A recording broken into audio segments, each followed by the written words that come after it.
on over to Meijer for a happy Easter. We're serving up low prices on Easter favorites, like Meijer's Spiral Sliced Ham for just 99 cents per pound. Limit 1. Find all your fresh sides for less. Plus rolls and desserts in the Meijer Bakery. Plus, find more in one stop, like sweet deals on treats and toys. This week, earn 3,000 points for every $30 you spend on toys with M-Perks. Shop the same low in-store prices online and get more for your money at Meijer. Exclusions apply. See all the deals in the Meijer app.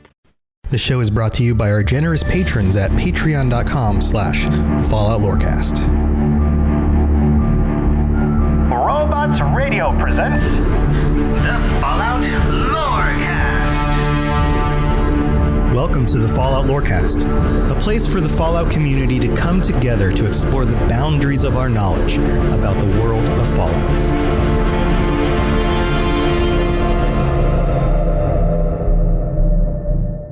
Wastelanders, Vault Dwellers, welcome back. This is the Fallout Lorecast. This is your host Tom, or Robots, and this is this is an episode that is actually going to be a little bit early or a little bit late, depending on when you're tuning in.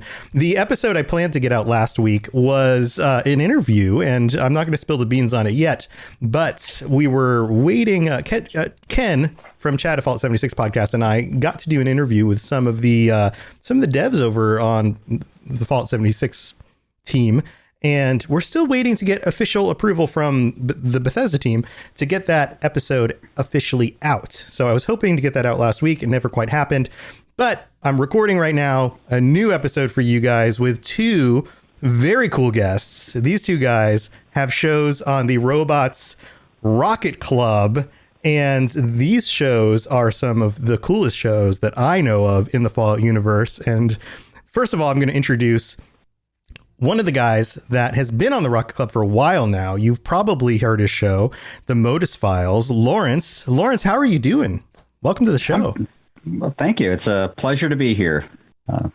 Yeah, this is our first time getting you on the show. It's been a while. I guess I probably should have done this earlier, but I've been busy with lots of stuff. I know you've been a busy guy, cranking out, 23 episodes this year?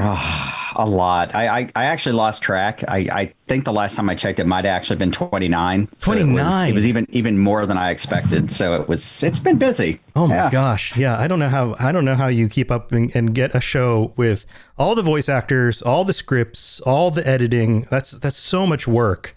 But you've been killing it. You've been getting lots of stuff out there. Congratulations on that. Wrapping up a year of a really awesome show. And we'll get into a little bit more of that later, but we've got a really cool premise for this episode. And then I also have one of our newer shows on the network, a brand new show, just released its third episode, Once Upon a Wasteland, a Fallout romance story. And these are rare in the universe of Fallout. Very high quality audio, really cool story, really cool voice acting. This is Brad, the brilliant mind behind the series. Brad, welcome to the show.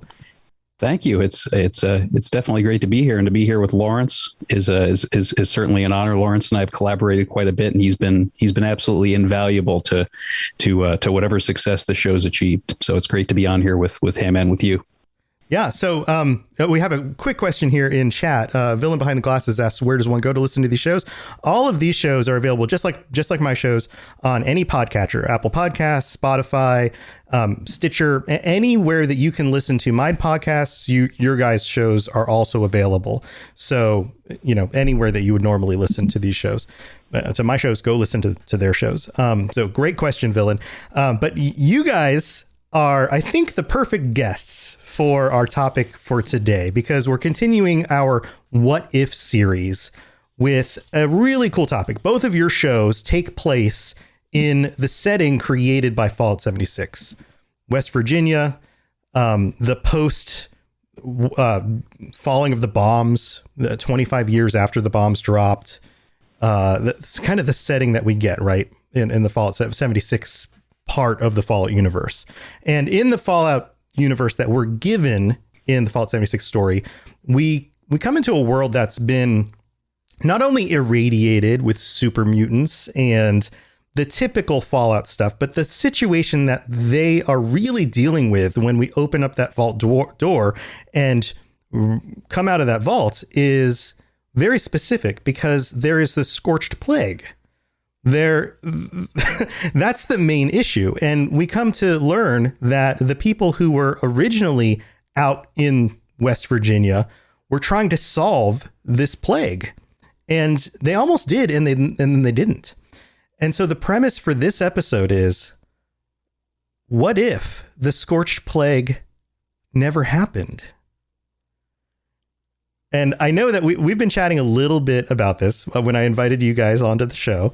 And I know that you've done some thinking, and you're both writers.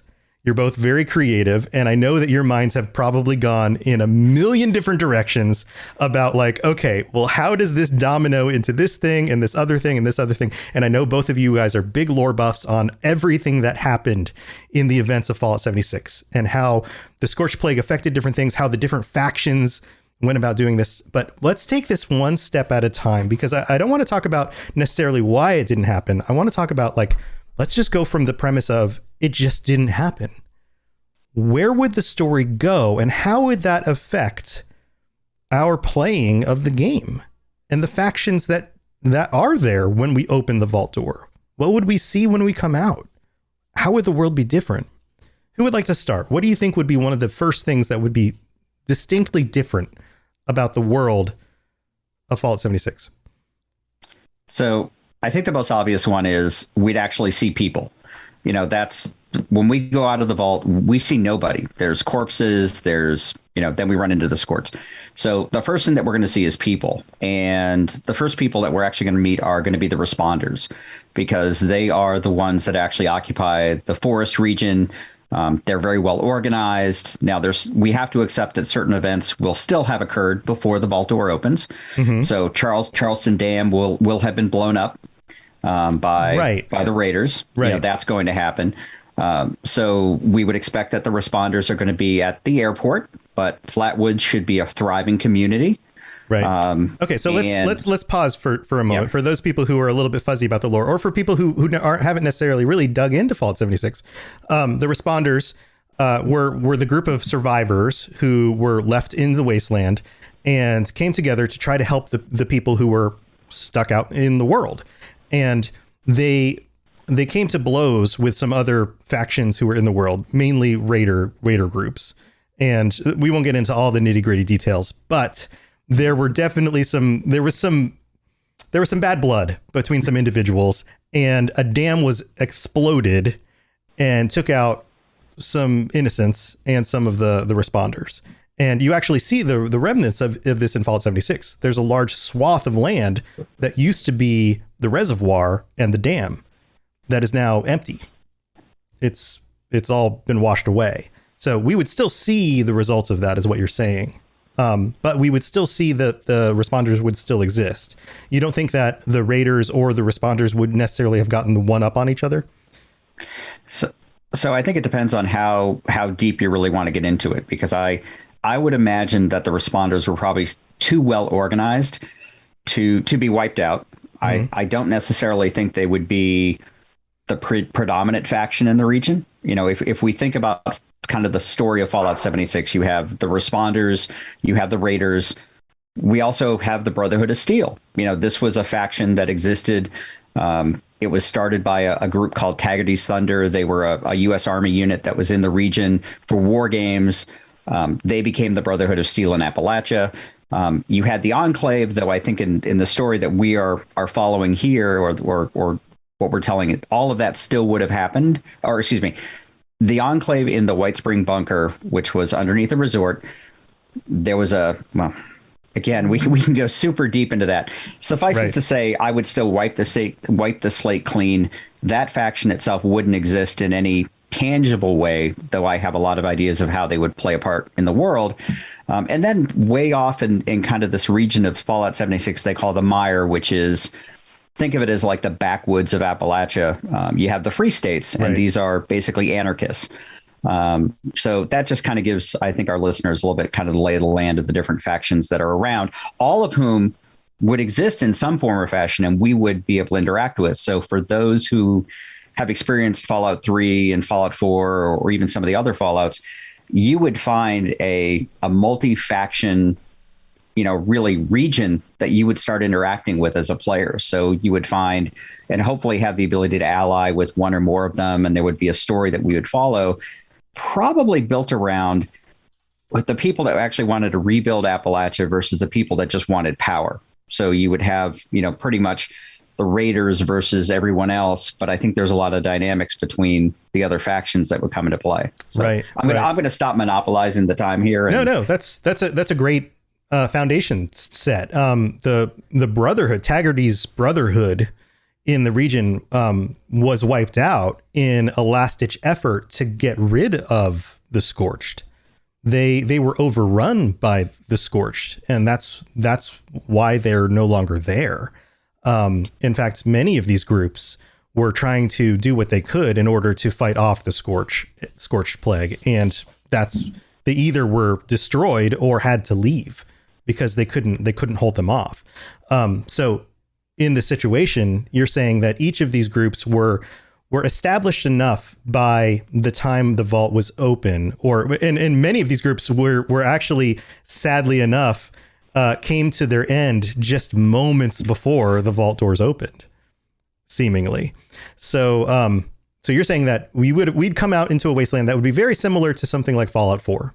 You'd come across factions that were active, and there'd be locations like Diamond City, or like the Brotherhood having some sort of base. It wouldn't be the Predwin flying around in the air, but it would be, a base, and there'd be actual, Brotherhood soldiers walking around doing their thing. And these factions would be more or less competing with or cooperating in some sort of rough structure. But none of them you think would necessarily get the leg up on each other.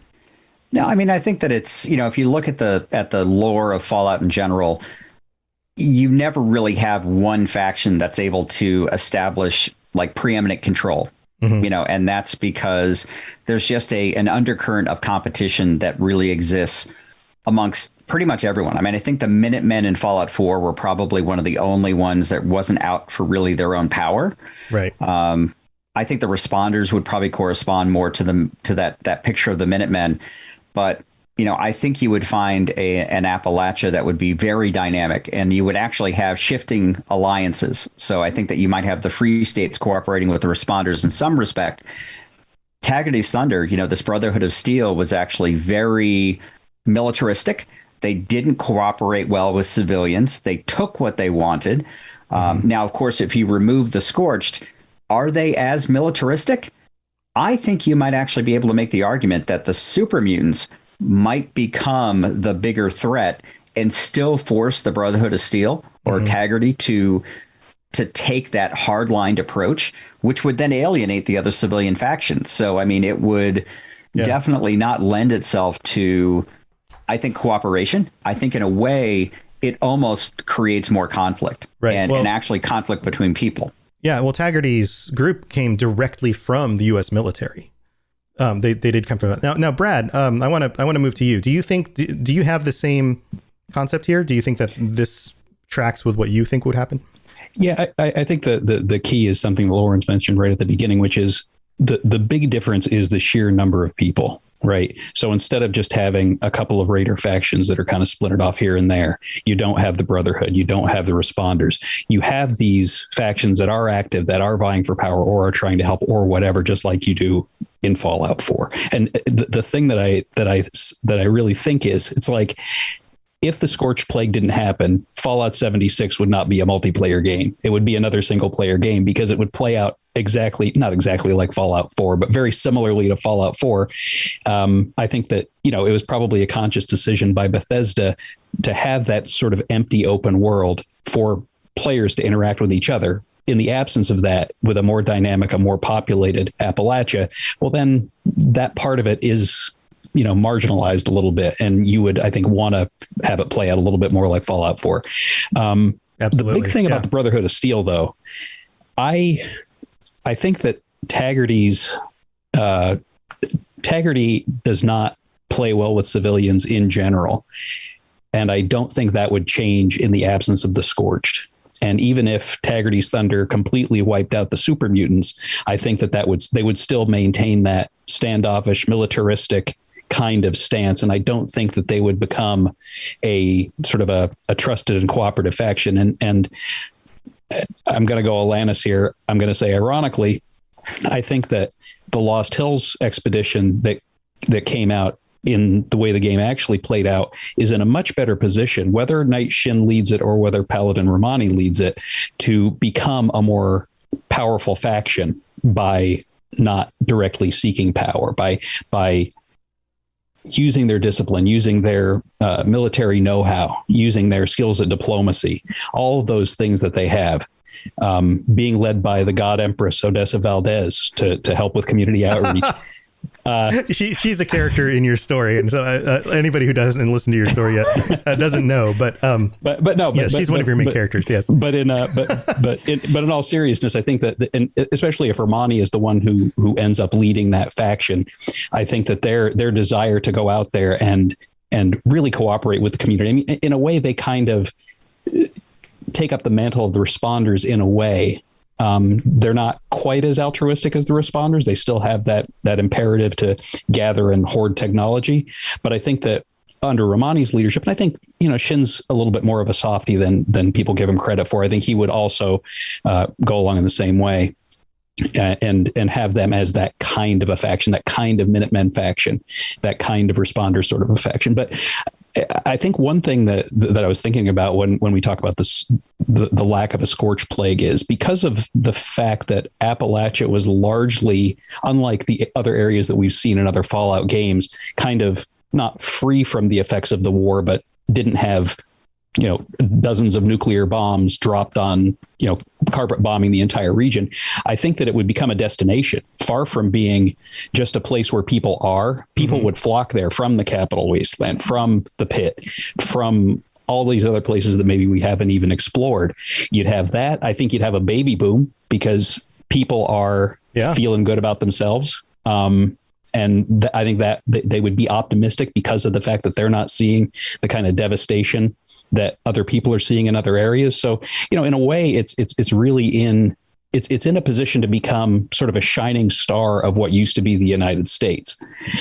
Whether that plays out, because people are people, and you still have the Raiders, and you have a more powerful Cutthroats faction. You have other groups that are going to come up that didn't come up because everybody left. Right. You're still going to have those struggles for power, as we've seen in the other Fallout games. So it's not going to be, the lack of the Scorched is not a panacea, but it is going to lead to a more robust, almost a Renaissance type of environment, separate and distinct from what we've seen in other games. Now, what happens after that, like what happens in 200 years when Fallout 4 takes place, right? Nobody talks about Appalachia. Why is that? Right. Right. Well, And the Scorched Plague or not Scorched Plague, that could play a huge difference in what happens in 200 years. Yeah. And I mean, I people say that, Appalachia, something terrible must have happened. And maybe it did, but I don't think that's necessarily the case. It just could be one of those places. It ended up turning into a place so normal, for lack of a better word, that it's not worth talking about. You have the Capital Wasteland, and that's all wild. You have the Pit, and you have New California, and all these other places that have, there's stuff going on there. Whereas then you got Appalachia, which is just kind of this place, right? Right. Maybe. So, yeah. But it also could have gone horribly wrong, and it's just a big crater now. It could have. I mean, there's also. I've got some other ideas, but I'll save that for later. So here's a thought, and I'm going to throw some other ideas out at you guys. I know you've got some other ideas as well, but for the first half of this, because we'll take a break in the middle to thank our patrons and stuff. But I've got a few other ideas I want to just throw at you. With more humans out in the wasteland, and with the major non-human threat no longer being the Scorched, and Lawrence kind of touched on this, super mutants still being a major threat, especially with a major location in the area that was churning out super mutants. We all know that super mutants need humans to turn into more super mutants.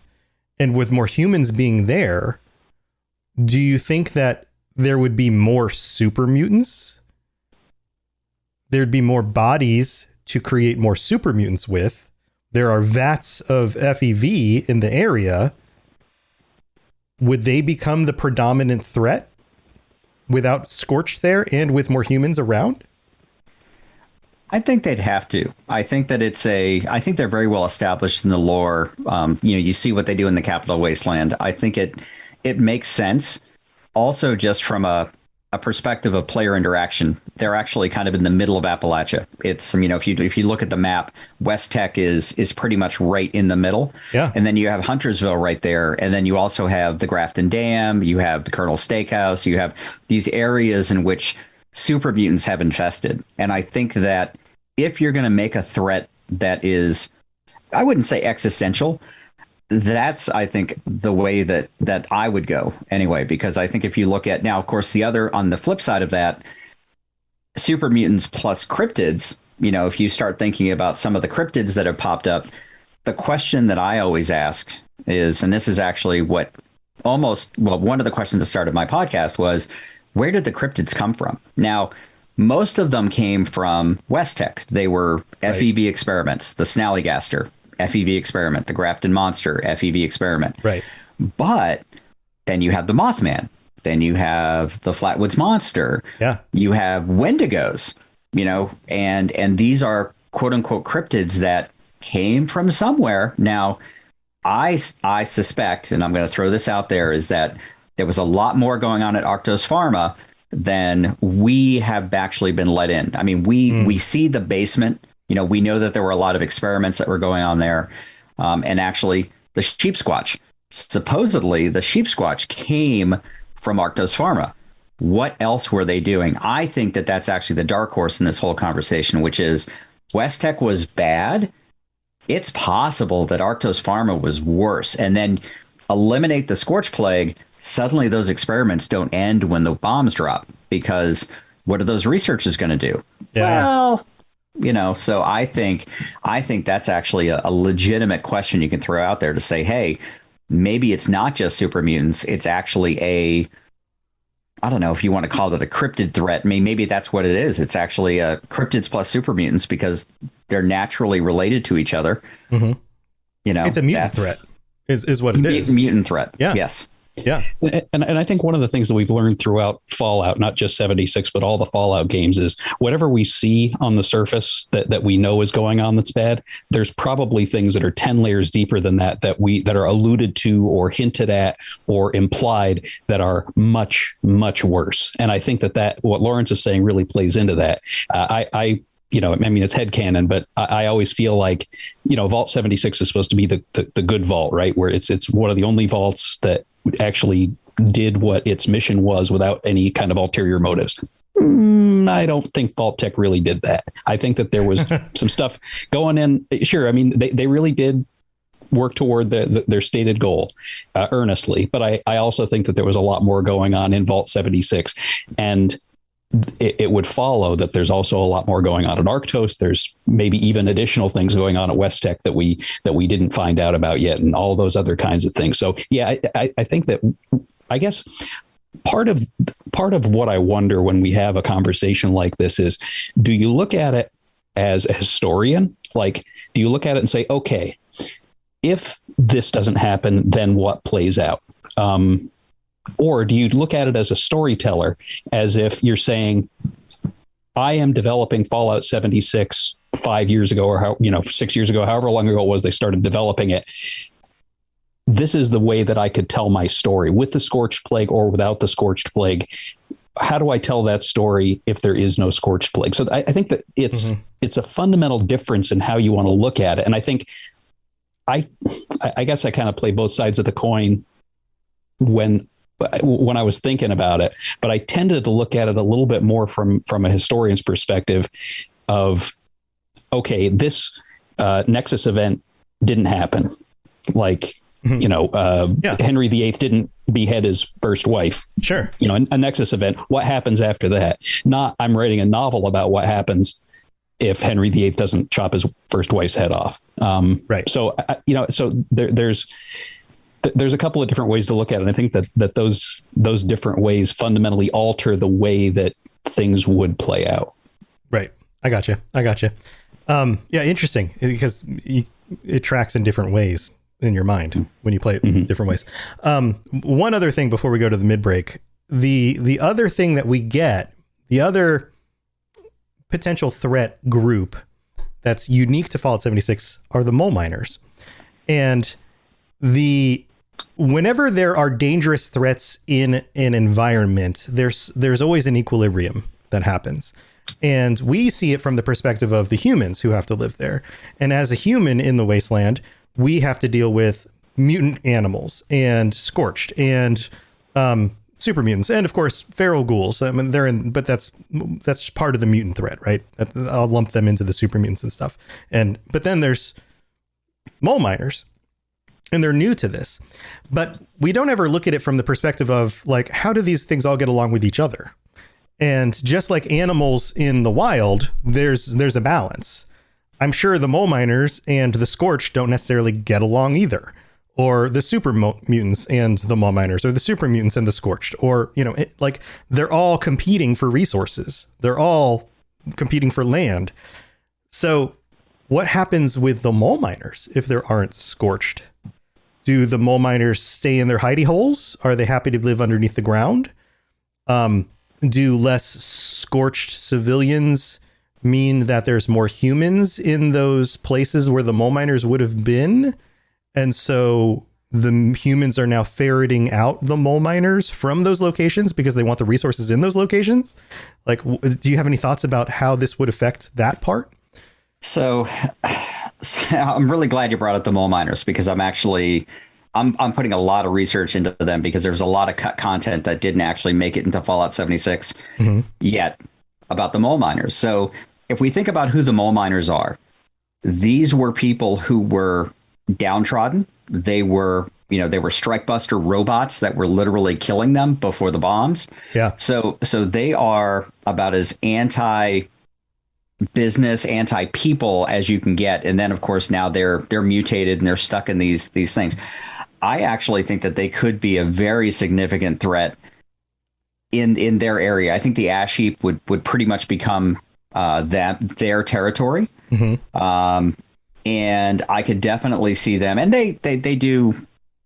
So I think they would really view that almost as like their home, and they would really be aggressive towards anybody or anything that was trying to move into their home, because now all of a sudden, of course, now they're mutants, but they have gotten the backs of business off of them. They're not working for the Garehands anymore. They're not working for the Hornwrights.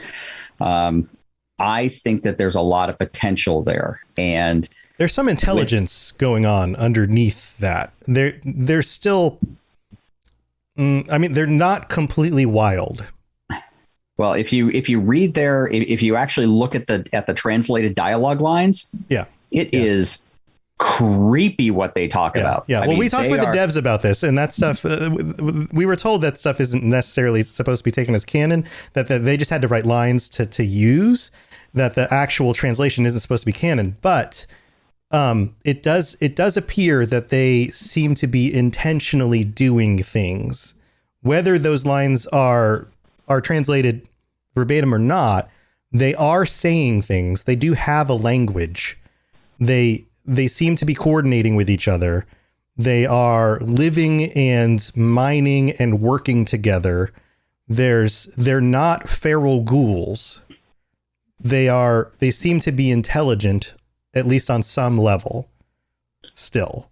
So one thing about the mole miners, though, and if I have my lore wrong here, correct me, but we talked about super mutants and how without the Scorched as a threat, the super mutants would have all these people to make into new super mutants. That could be something that increases their number and makes them more of an invasive species than they are now. Right. I don't think, and again, correct me if I have this wrong, there aren't more mole miners being made. As far as we know, I don't think so. Because I think there's a limited number. Still, right. There aren't still miners trapped in there who aren't mole miners now.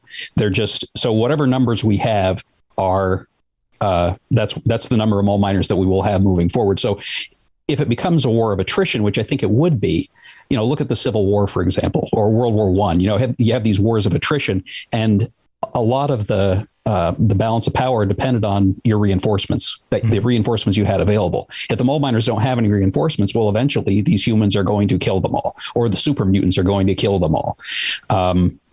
And maybe they turn into the dwarves from Lord of the Rings, and just hole up inside the mines and make that their stand. And like the humans get to the point where they say, okay, you know what? It is not worth the number of lives we will lose to take this area away from them. They're not coming out. We're not going in. They can hang out there forever for all we care. We will live above the ground. Maybe they can have their trash heap. We don't need it anyway. You can have your stupid mines. Yeah. West Wales. Yeah, possibly. Yeah. All right. Well, I want you guys thinking about some of the other things that we haven't discussed yet, because I know you have some more thoughts on this. And I also want some of your craziest takes. I want just some of your like furthest down the line, like if all the dominoes topple, where do you think where do you think this could really, really go? Like, what's your craziest take? Like if things really went off the rails, where do you think it'll go? And we'll be right back, because we got to thank our patrons. So we'll be right back. If you know anything about me, you know that I'm totally into stories that are really dense with lore, interesting characters, dark and mysterious worlds. And that's why I'm excited about our sponsor today. You've probably heard of the hit show Shadow and Bone streaming on Netflix. But did you know that series is based on the Grishaverse, the #1 New York Times bestselling books by Leigh Bardugo? Now, I'm excited because season 2 of the hit show Shadow and Bone is now streaming on Netflix.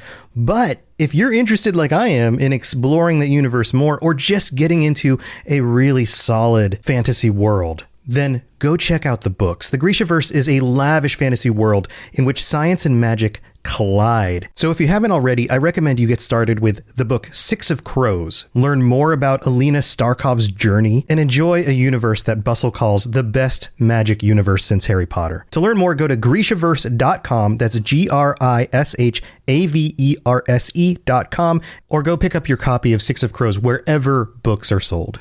Hello there, old chap. Good to see another of General Atomic's finest, still eager to serve. All right, so this is the part of the show where we get to thank our patrons, because you guys are freaking amazing, and welcome Gamer Whirl, our newest patron to the Patreon. Thank you for signing up. And to all 54 of our patrons, thank you for being here. And we get to thank our SentryBot Southern Rage for being our tier 5 patron. And you get our tier 5 patrons and tier 6 patrons get calls out every week. Pie Man had to step down. He reigned as our tier 6 patron for, I think it was, 6, 7, 8 months. I don't know the actual count, but Pie Man, thank you so much for your support for such a long time. Buddy, you've been such a wonderful supporter of the show, and I know that you're starting your own Fallout show coming up very soon on the Robots Radio Rocket Club called the Fallout Roundtable, and that you're working on that. So stay tuned for that, because that's going to be a fun show coming up. But if you're interested in helping to support the show, and we've done anything to help you get through your workday, your commute, your workout, or getting through your holiday treats that you still have from Halloween, because we know that you still have those. They're just going to sit in your closet, and not your closet, your pantry. Yeah, don't put your treats in your closet. That's a terrible place to put them. Put them in your pantry. You still have them in a bag because you got way too many of them, and they're still in there. And we're about to have more holiday treats, if you haven't gotten more already, and you're still trying to eat them all. And if you're going to be binging on those holiday treats and you need to listen to a podcast and you're listening to this one, and you want to help us out, then go to patreon.com/FalloutLorecast and check out all the different tiers and get the ad-free episodes and maybe even t-shirts, which are beginning to go out, which is awesome. And if you haven't updated your address, and a few of you guys haven't yet, actually almost all of you have updated your addresses, but there's like 2 people who haven't. I sent you notes, so please go update your addresses, because I want you to get the cool stuff that you're paying for. And yeah, check your mail, because t-shirts are going out, all the cool stuff. So thank you to everybody who helps support the show. I really appreciate it. You guys are the absolute best. All right, let's get on with the rest of the show. Here we go. If you have any questions about Nuka World, I'd be delighted to answer them. All right, guys. So Brad, let's jump to you. We've been starting with Lawrence a bunch. Do you have any other thoughts about what would happen if the Scorched Plague didn't exist that we haven't covered yet? Well, so I think one thing that we haven't really talked about is what happens to Thomas Eckhart. In the absence of him unleashing the Scorched Plague, and I guess we can stipulate for the purposes of this discussion, the experiments just didn't happen, or it didn't work out the way that they did in the way that the game actually played out. So there is no Scorched Plague for him to unleash. Right. I think Lawrence may have mentioned this before. I think that the Enclave stuff probably plays out the same. I think Modus ends up killing everybody still. But what if he didn't? What if Thomas Eckhart, his dreams and delusions of power came to fruition in that power vacuum without an overwhelmingly strong faction, with Taggarty's Thunder sort of isolated because of their distrust of civilians, right? I mean, you could really see it wouldn't play out exactly the same, but because of that distrust, you could almost see them working out like a nascent version of the Institute, because we know from the discussions in Fallout 4, the Institute tried to work with the people that were in the Commonwealth, but mutual distrust on both sides doomed that, is the way that they explain it. I'm sure that there's deeper dives of the lore than I've read, but basically they tried to work together, didn't work out for whatever reason, and the Institute became evil. And I know there was the show about what if the Institute wasn't evil. Yeah, right. But I think that there's the possibility that they become a version of that, a Brotherhood of Steel version of that, where they're like, all right, fine, you guys want to be like that, we're going to go off over here and we're going to get our technology, and you're going to see you're doomed. So if that happens, if the responders end up doing their altruistic thing and just helping people, earnestly and honestly helping people, maybe David Thorpe's cutthroat gang doesn't get into a position of actual power, right? So there's a little bit of a power vacuum. So if Thomas Eckhart doesn't die, if Modus doesn't kill him, and he is able to sort of emerge into Appalachia, I think we've seen, and this is more real world than Fallout, if you have someone who people believe to be a strong leader, if enough people believe that person to be a strong leader, I think people have a natural instinct in times of crisis to veer to authoritarianism, which would play right into him. So I think he wouldn't have much trouble getting people, all these people that live in Appalachia, since they haven't been killed by the Scorched, since he wasn't able to unleash them. So you could realistically see, and when we're talking, you're talking about crazy ideas, you could see Appalachia becoming the new seat of power in what used to be the United States, led by Thomas Eckhart and a dynasty formed by him and his heirs or his chosen successors. It could be a family dynasty like the Kims or like the Tsars, or it could be something like the Soviet Union, where it's the next person up becomes the leader. Like a remnants of America. Like we are the true United States. Yeah, we are and he could even. I think the Free Staters would probably be the ones who would oppose that the most strongly. But you wonder how well would they be able to oppose it? Well, if they have the full brunt of the technology and the wealth of knowledge that the Enclave has at their disposal, then the Free State's not going to have a whole lot. I mean, they have a whole lot of guts, a whole lot of they got moxie, a whole lot of moxie, but really, the Assaultrons are gonna you have take that when they're like the Ghostbusters, Thomas Eckhart and the Enclave, they got the tools and they got the talent, and at the very least I think you have a regional dynasty, and at most that dynasty expands out, and maybe the Eastern Seaboard, maybe half of the United States, maybe the whole United States. But I don't think that there's much of a limit, given his ambitions of power, his hunger for power is probably a better way to put it, and the technology that he has behind them. The Brotherhood of Steel it's still early days for the Brotherhood of Steel. I don't think Taggarty's Thunder would pose much of a threat to that force at all, and I don't think that Maxon's original Brotherhood of Steel out in California, once they catch wind of what's going on, they would probably want to stop what's going on in Appalachia. But Eckhart may say, "Oh, I heard about these guys over in California. I'm gonna go wipe them out because I can."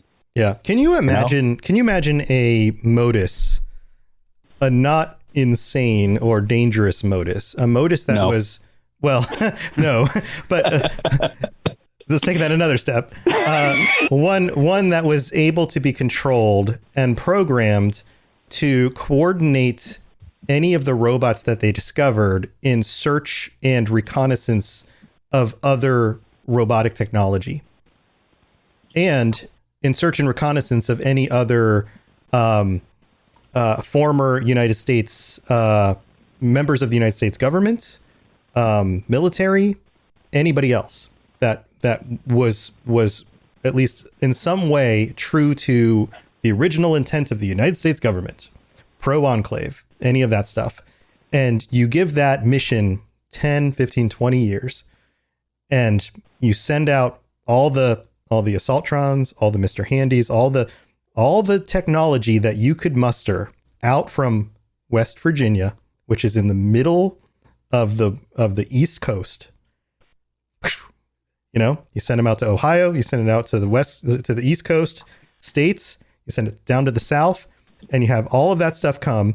And with the job, especially the bots, with the job of finding and reprogramming any other robotics that they find, and basically indoctrinating any technology with the agenda of doing the same thing, and then bringing back all of that technology to the White Springs.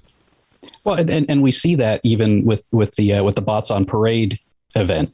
Mm-hmm. You know, that exists. Like the ability to do that exists, and we see it on a very small scale. So that's clearly part of what Modus has the ability to do, and and not just Modus, but the infrastructure has the capability of doing. So that's something that I think, if not necessarily planned, it's certainly a feature that they had in mind. Right. And you don't do it from like Neil Patrick Hareless. That's a wonderful name. In chat says it wouldn't work. That level of intelligence power would inevitably turn into Skynet. You don't give it an AI that's smarter than a human. You give it a set of instructions, just like a computer. You give it a simple marching order set of instructions, not the ability to think on its own. But so here's my feelings about Modus are Modus is in a lot of ways, he's HAL 9000. Modus didn't go crazy because he was fundamentally flawed. Modus went crazy because he had humans behind him who were doing bad things or things that ran contrary to what his programming can sort of comprehend. So just like HAL 9000 killed Bowman and Poole because he was told to lie, Modus ended up killing everybody because of the actions of the humans that were around him. So, you know, I think that if a computer is a tool, right? HAL was supposed to be a tool. Modus is supposed to be a tool, and AI can be an important and powerful tool within that. But what it depends on, and the problem is, you and I, all of us here, have met human beings. Humans always manage to screw it up. You know, if done properly, a tool like that can have almost limitless power. And doing what you're talking about, giving it the marching orders, basically saying, go forth and multiply. Right. Is what you're saying. Yeah. Now. And bring everybody back, and let's make this the seat of power, and create a 10-year plan to now create an army and a headquarters with the technology and manpower that nobody in the country will ever be able to combat, basically. Yeah. And it's the kind of thing that since you're doing it 25 years or 30 years, however many years after the bombs fell, you know, whenever Eckhart's plan goes into effect, you're not doing it in the time of Fallout 4 when there's already all this other, you know, stuff established out there. You're hitting it very, very close to the beginning when society is just barely getting to the point where it's starting to reform. And everyone's needy. And there are people who remember the United States. There are people who are going, oh, this is the message I've been waiting for. Somebody from the United States government is saying that we're rebuilding, and to head to Appalachia, to head to West Virginia. This is where the new headquarters is. They have jobs, they have work, they have food, they have clean water, they have land. Well, sign me up. Especially given that we are operating under that sort of 1950s heck yeah, America of, you know, that where that would be, people would be very receptive to that. Yeah. You know, more so than today. Like if that happened today with today's society, people would be like, yeah, I'm okay. I'm going to live with these super mutants and mole miners. You can stay over there. But with that 1950s era anti-communist, you know, McCarthy hearing sort of society, they'd be like, well, hell yeah, man, hell yeah, bring it on. I'm grabbing my shotgun and my shopping cart, filling it up, and we're going. Yeah. What do you think, Lawrence? Do you think that this would work? So I'm going to throw a bit of a curveball because I think you actually have to remove Eckhart from the equation for it to truly come to fruition. Only because Eckhart was almost 100% focused on wanting to nuke China. Mm-hmm. You think his own agenda will get in the way? But I think that if you remove him, I think that there's still the possibility that Modus could put I won't say a puppet, but Modus would actually support someone who would almost have the exact same agenda and maybe actually work it in a more positive way so that you could actually have this, rather than, because Eckhart's, would be very power hungry. You have somebody like, I'm trying to remember the name. Oh, Santiago. So you put Santiago in charge, and there's the, Colonel Santiago comes out of the White Spring with her, U.S. soldiers in U.S. uniforms, backed up by U.S. bots, and articulates that same message. Now, Modus is all about efficiency, and if he sees that there's somebody that's going to be more efficient, that's where he's going to put his support behind. So I think that all of a sudden now, we as a player could arrive in an Appalachia where there's actually a power struggle between a nascent U.S. government and factions like the Raiders and the Free States, and even the Brotherhood of Steel going like, well, wait a second, Maxon told us that the U.S. government was bad, so we want to fight these guys. So we as a player suddenly have to make a choice. Yeah.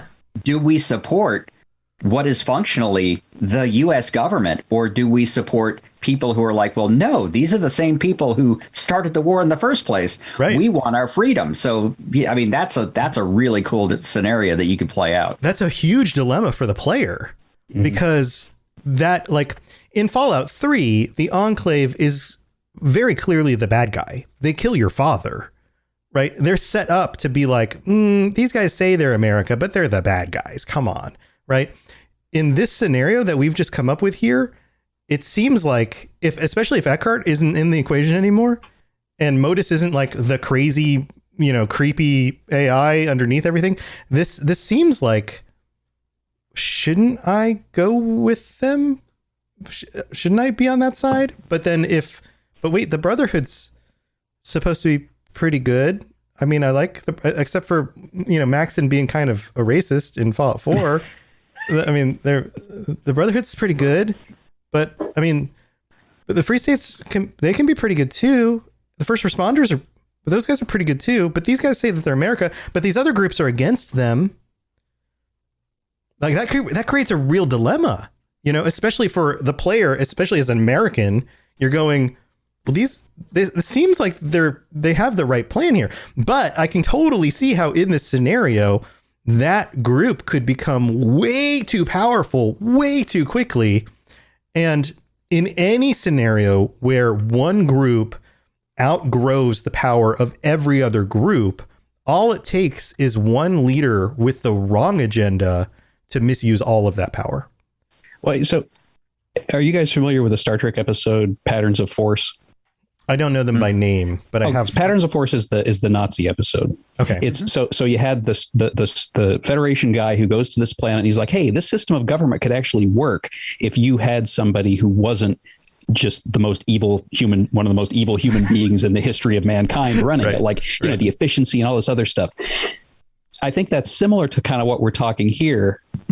If you replace Eckhart with Santiago or somebody else who's, again, not unrepentantly evil, but does the same thing happen where that benevolent leader, that good leader ends up, because humans suck, gets, drugged or whatever happens and they get marginalized somehow. And that other person, because of, and you say absolute power corrupts. Absolutely. If we're talking about by far the most powerful group and the one that is in prime position to rule the United States, rule what used to be the United States, there's going to be a lot of people out there who have the same sorts of ambitions, not necessarily the nuking China part, but the same power ambitions as Eckhart, and will do everything they can to seize that power from whoever that benevolent leader is. And again, it just comes back to, war never changes, but humans never change either. Humans have an infinite capacity for messing things up. So, and I guess that makes a good video game,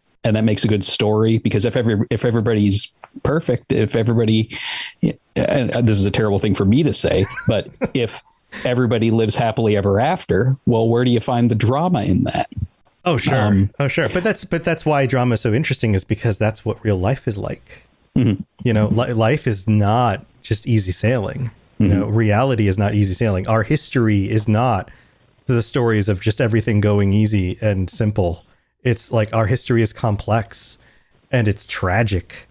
And just when you think things are going to be fine, they're not. Like, this is the way the world actually works. And you can still get to a positive outcome, you know, whatever. And sometimes when you think things are down and out, things work out. And part of it too is that I've used this phrase in my story. It's, what does happily ever after look like? You know, the happily ever after for this story with what happens in Appalachia, it may still be a happily ever after, but it doesn't look anything like what you may have envisioned a happily ever after for this society looking like afterwards.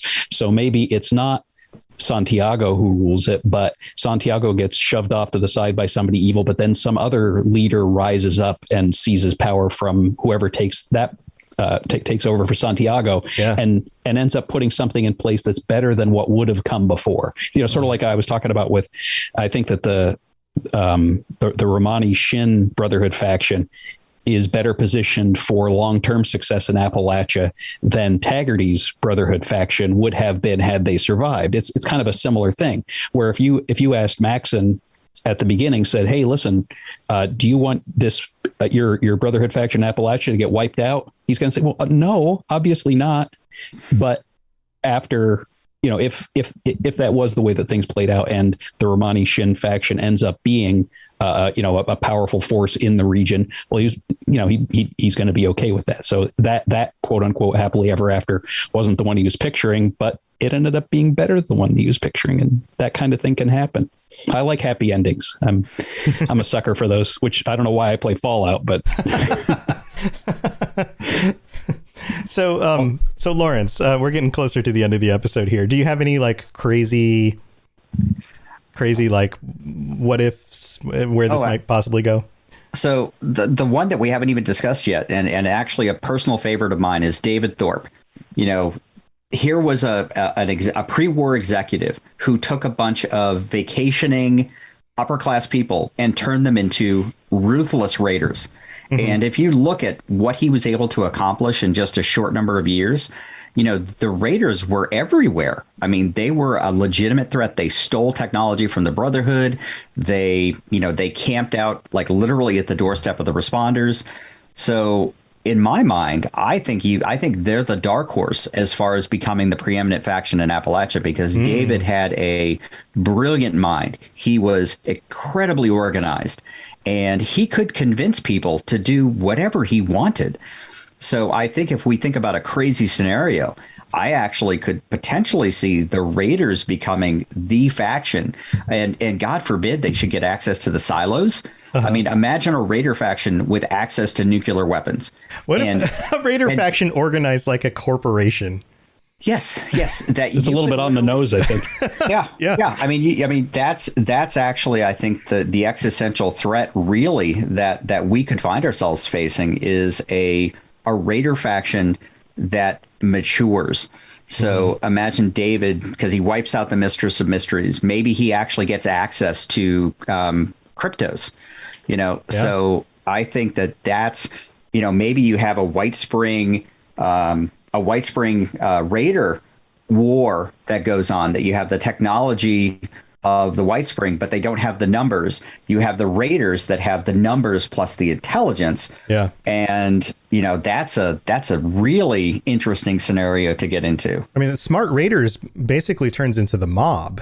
Yeah, that's what I was thinking. I was thinking exactly the same thing. You maybe get a similar power structure to something like The Godfather, where you have these incredibly powerful, you know, say call the five families one raider organization that are incredibly powerful.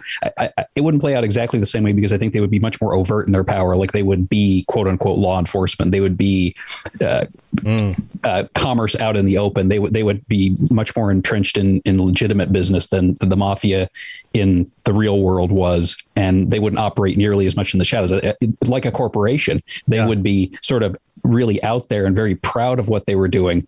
But also again, cutthroat. I mean, cutthroat is the perfect name for that raider faction. But and it's a little on the nose. But I mean, they'd act a lot like a regular corporation in like the real world would. They just wouldn't have to worry about laws. Yeah, not that corporations often do now, but there's absolutely no oversight. Mm-hmm. There would be none. They would be the oversight. And again, it would end up being, maybe they're not the only raider faction. Maybe they're the preeminent raider faction, but you get, something like the Crater Raiders, also, some form of that group. And they operate like another mob family. And there's that sort of an organizational structure over it. And I guess if you want to be in power then in Appalachia, you have to be some form of a raider gang. Man, this starts turning into cyberpunk. This starts turning into like Arasaka and Militech. Yeah, no, and it's that's actually a really interesting rabbit hole to go down because you would have the Brotherhood of Steel, but raiders, right? They still call themselves the Brotherhood of Steel. They still operate in certain ways, like maybe they're super racist and maybe their imperative specifically is to gather and hoard technology and to record information, but they're still raiders. Right, but they're not afraid to kill people and just take it from them. Where the Brotherhood will negotiate, and they have a moral compass, and they will, they treat people like people, and they will negotiate, and there are certain lines they will not cross. Whereas the raiders will just march into town, kill everyone, and take the technology, and they won't even bother with the pleasantries. Right? Yeah. Right. Yeah. It would be like a mirror universe version of the Brotherhood. Right. I know 2 Star Trek references in one Fallout episode, but you're right, they all have goatees. Yeah, that would be their uniform wrap. Oh man, guys, this has been super fun. This has been a really cool conversation. We got to wrap up the show, so here, let's go backwards, and we're gonna go back through. Brad, thank you for joining me. This has been super fun. Your show is a lot of fun. And it's a very cool take on not only a character that people know from Fallout 76, Valdez, but some other new characters and things. And I hope people take a chance and go listen to it. It's still very new. You're on your 3rd episode. How can people get a hold of it and check it out? Well, Once Upon a Wasteland, a Fallout 76 love story, is available on all popular podcast platforms, as well as probably some unpopular podcast platforms. So however you listen, all of them. However you listen, you probably can. I do have a pinned post on the show's Twitter account, which is Once Upon 76 Pod. I also share some show information there, commissioned art, story snippets, all those kinds of things. But the important thing is I do have a pinned post where you can find direct links to the show on Spotify, Apple Podcast, Stitcher, et cetera, et cetera. You have some well-known voice talent on the show as well. I do. I am very proud of the voice cast that we've been able to assemble here. Letitia Lemon plays the lead character, the main character, the audience POV character. Elizabeth Kirby, who is a person who was born in Vault 76 and was trained in spycraft and diplomacy and counterintelligence. She's like a Jane Bond, I think is a good way to describe her. And the other lead character, of course, is Odessa Valdez, Brotherhood of Steel. It's a romance, as you know, it's right in the title, and it is those two coming together, falling in love, negotiating a relationship, and all the outside forces that sort of come in and are trying to prevent that from happening, not directly, but just because it's Appalachia and it's kind of a not a great place to be right now. But there's still like Fallout stuff in it. Absolutely. So it's not just like roses 100%. And butterflies. Right. Yeah. It's very firmly entrenched in the Fallout 76 setting. It's not just a romance. There's also an overarching mystery that does tie into not only Fallout 76 lore, but also some Fallout 4 lore. Mm-hmm. So it is tied very deeply into the Fallout universe. It's definitely not just a a love story set in West Virginia in the late 21st or the early 22nd century. So I feel like there's something for just about everybody. You know, there's the love story, there's the mystery, there's the sci-fi element, there's all that Fallout lore. It's a great voice cast. Odessa Valdez is played by Vitriol. From Vitriol Plays, another wonderful and accomplished Twitch streamer, and there's a great voice cast, up and down the line.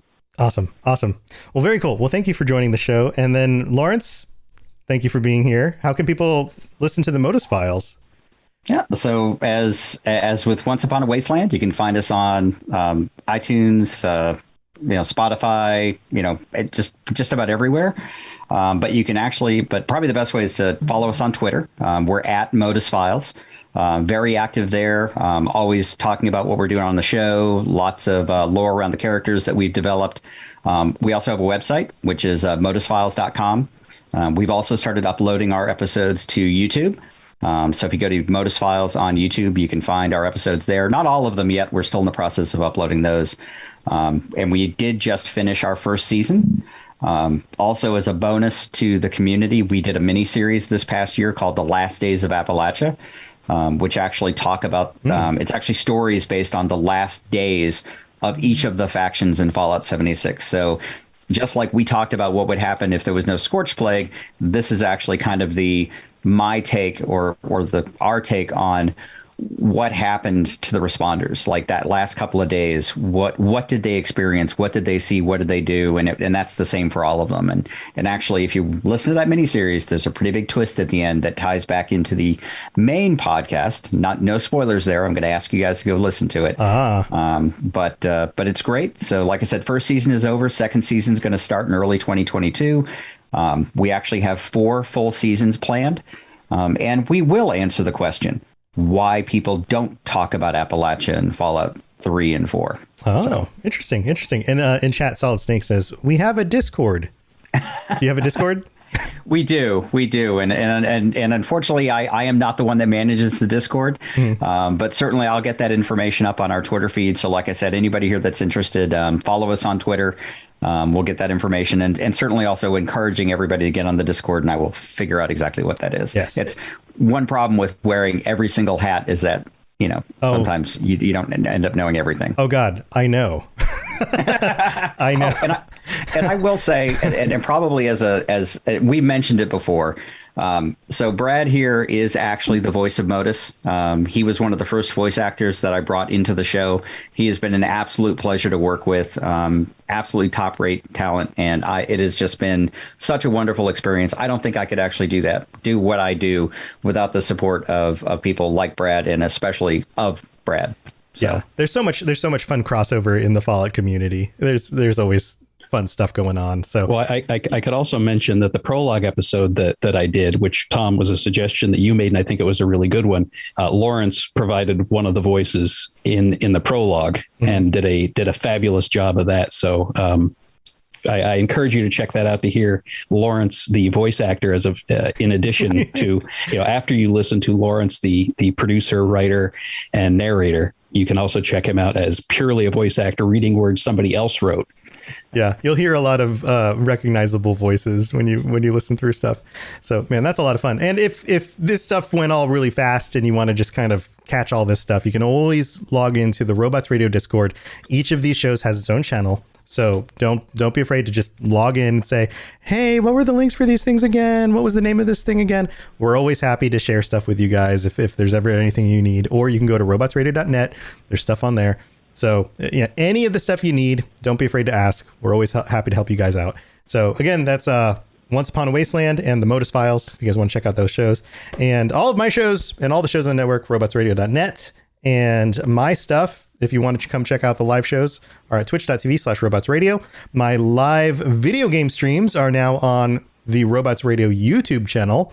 And a bunch of the videos that I'm making, I've been doing a bunch of stuff having to do with Starfield lately, and taking a look at all the cool Starfield stuff coming, and it's just going to get more and more interesting as we get closer and closer to release. I've been poking people who seem to be a little bit more in the know than I am, and I don't know a whole lot for sure, but what I do know is that they are hyped for the things that will be released for us to know about. So I'm hyped about that. So I will be sharing anything I learn on the Robots Radio YouTube. So make sure you're following on there and just come out, hang out with me on game streams. I posted a video today about the plan and the future of my YouTube channel and what I'll be doing with it. And I'd love for you guys to be there and be part of the community. I'm going to use that as kind of like a community hub now. So I want you guys to be part of that. So thanks for tuning in, everyone. I will see you guys next week. I think we've got a patron episode coming up. I forgot to mention that. That's going to be the last Tuesday of the month. That's on the 28th. That's between two holidays. So that should work out. That's coming up. And I will put up the episode that didn't come out last week as soon as possible. So we'll see you again very, very soon. Thanks for being here, everyone. And stay safe in the wasteland. And if you see a Scorched, to remind him that we just did a What If episode and that he doesn't exist. So tell him to go away. All right. Stay safe in the wasteland, everyone. We'll see you later. To plug into everything else we're doing, check out robotsradio.net. Also, look up the Robots Radio YouTube for videos about Fallout and other things. And check us out on Twitter, twitter.com/robotsradio. You've been listening to a Robots Radio podcast. Smart shows for interesting people. Check out all the shows at robotsradio.net. All right. That was a lot of fun. Thanks, everybody. Thanks, That was Jack. brilliant. I enjoyed that quite a bit. Yeah. These What If episodes are a lot of fun. Yeah, they are fun. And it's, I mean, I'm more of a think on my feet kind of a guy. So it's easier for me to riff off what other people say. So Lawrence's ideas were really, fertile ground to riff off of. Mm-hmm. Yeah, I got into improv when I was in college and actually got some awards doing improv. I performed every week for 3 years, and it's something I still enjoy. I love just kind of thinking on my feet. I'm like that too. Did you ever do Tony and Tina's wedding? No. Oh, Tony and Tina's wedding. It's an improv show. It is fabulous. I when I did it, I played the psychotic ex-boyfriend, Michael Just. It's a great show. It's a classic. It's been around forever. And basically what the story is, it's Tony and Tina are a couple who are getting married, and the show is the ceremony and then the reception. And the people who are watching the show are guests at the wedding. So they're there at the ceremony and then they go over to the reception hall and they sit and they have a dinner. Like there's an actual dinner. And then there's beats you have to hit. But most of it is improv. The guy who played the role before me was so good. He was wandering around the parking lot before the show. Somebody called the cops on him. Like he was that good. That's amazing. I wasn't that good. And the whole thing is like my character is supposed to be hateable, right? So I'm the nutcase ex-boyfriend who's just objectionable in every way. You're just a terrible one. Yeah. So I clipped my toenails during the wedding ceremony. I had little airplane bottles of booze that I just kept drinking the whole time. The problem is I have a lot of trouble working heel. I always have. So I'm at a table at the reception with normal people that aren't part of the show, like audience members. And they're like, oh, I think she picked the wrong guy. She's like, come on, what do I have to do here to make you people hate me? Yeah, so our shows were like more like they weren't as like coordinated like that. We had like an on-campus thing, but the college I went to was close. It was in Lakeland, Florida. I went to Florida Southern College, and two of our alumni, one of our alumni in particular, would come back to the college and ran our improv group every week. But he also worked at SAC Comedy in Orlando, which is one of the big comedy clubs. And this was 20 years ago, but at the time it was one of those big clubs. I think it was started by Wayne Brady. Oh, wow. I think he was one of the co-owners in the club. And he worked at SAC. And so he would take the things that he learned from being like a legitimate, like improv comedy artist and bring it back. And he would teach us kids at the college. Right. And I did this for 3 years running. We'd perform every Monday night. and we would do this thing 2 years in a row. The last 2 years I was there, I won improviser of the year from audience vote from the, at the school. And we would pack, one of the smaller auditoriums at the school every Monday night and do a show. And we would just, we'd pull games out of a hat, basically, kind of like a whose line is it anyway kind of thing. And we would just go with it. And we'd get up and we play a game and we take offers from the audience and we just go. And that's awesome. It was a lot of fun. That explains a lot, actually. Does it? It really does. Yeah. It was fun because like we would just, and it was a challenge every time. I would just show up and I would just like no agenda, just empty my brain of everything and just like come up with stuff and just and try to make my my other actors better because some of them were really bad. I thought you were going to say try to make the other actors laugh. Oh yeah, that too. My favorite jokes. That's sport. My favorite jokes were the ones that would take people a moment to process. That's when I knew I had a really good one. Not when people would laugh right away, but when I would like say something and then I'd turn and look at the audience and you'd see everyone's like the gears in their head turn for a second. So you'd be like, yeah, and that's what I told her. And then everyone would go, oh, then I knew I got a good one. One of the beats in Tony and Tina's is there's at the reception, people are supposed to take the microphone and say something nice to the couple. Right. And this is actually it's one of the beats and it's written in the script.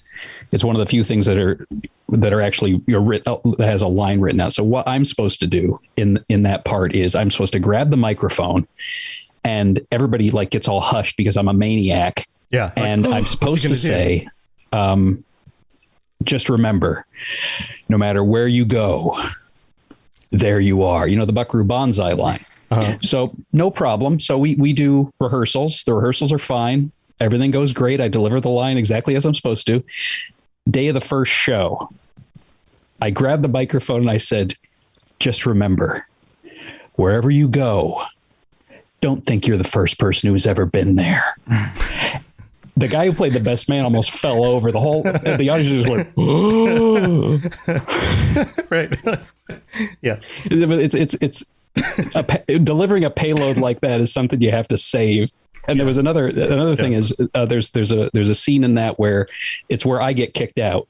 There's a circle of people and they're passing around a bottle of booze and everybody takes a drink from the bottle and passes to the next person. Well, I take a drink from the bottle, pass it to the next person. They take a drink, and instead of letting it go, I'm supposed to grab it out of their hand and take another drink. That starts a fight, and I get thrown out. Well, I told them, I said, you guys are going to have to actually catch me and throw me out. I'm not going to let you catch me. Uh-huh. Final dress. They got me pretty quickly during the actual show. Final dress, man. I was like Barry Sanders. I was. You're just so fast. Now, the guy that played the best man, who was the best man at my wedding, as a matter of, in my actual wedding, he thought he'd be smart and he came around the head table and thought that he was going to cut me off because I had like 5 people behind me. I'm running as fast as I can. He thought he was going to catch me. Well, I come running behind the head table and I juked him, and I was wearing sneakers. So I juked him and he said it was the first time he was wearing the tuxedo shoes. Oh no. And he just went, his feet flew out from under him. He landed on his back. Well, finally they eventually caught me, and I had one person on each arm and I had somebody around my midsection, and he came up and he speared me like Ronnie Lott. Oh God. Before they carried me out. Yeah. There was one scene where I legitimately, I thought one of my best friends was I convinced him to do it with me. And there was a moment where so I used to play this game with my friends. I played a few games with my friends. One was called Floppy Tom, where we'd be standing, you like stand in a huddle where everyone's just kind of standing next to each other, like pretty close, and you're all just kind of talking. And then I'd say something like, oh no, or I'd say, catch me. Or usually it was, oh no, because catch me was a different game. And then I'd start just like go and fall over, and my friends would go like, and I'd go into the middle of the group, and so they'd stop me from falling, and they'd kind of like try to keep me standing up, but I would just play into it. I would legitimately fall down if they didn't catch me. So that was funny. The other game I would play was Catch Me, and I would only do this to my guy friends. But I would, like, standing next to somebody, I'll just randomly go, catch me. And this was, of course, dumb college kid thing. And I put my arm around them and then jump up into their arms. Right? And they would just have to, like, catch me. And if they didn't catch me, like, I committed to it, and, like, we'd both go down. Right?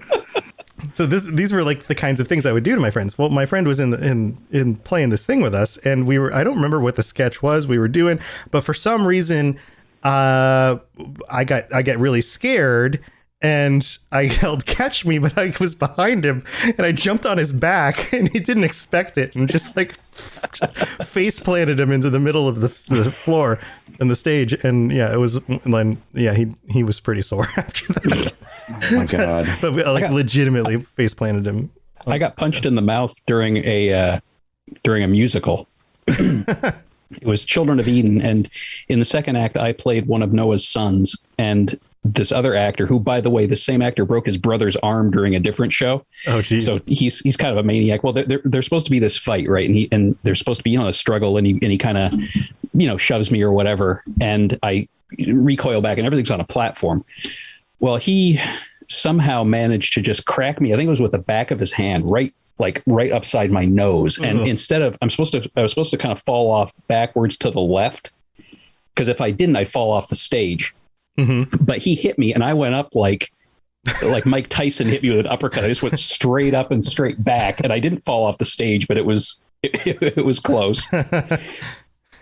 In the first act, I played Abel, and he played Cain.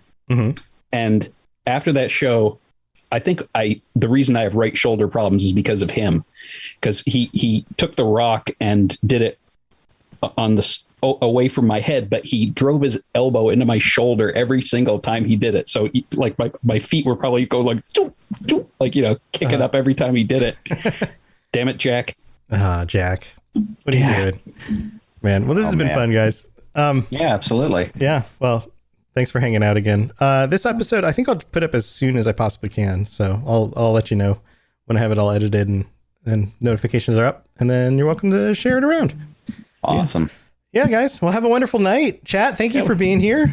Thanks for the invite. It was a lot of fun. Yeah. All right. Yeah. We'll do it again sometime. All right. See you guys later. Right. Bye. Welcome to BreezeLine, where you'll say ta-ta T-Mobile because we have 99.9% network reliability and they don't. That's right. Time, weather, or even streaming in a basement won't affect our superior service. That's because we have real internet backed by our fiber-powered network. And T-Mobile, well, they just have a 5G cellular network. So for a limited time, find your perfect speed with prices starting at $19.99 a month for 24 months. Terms and conditions apply. Go to breezeline.com to learn more.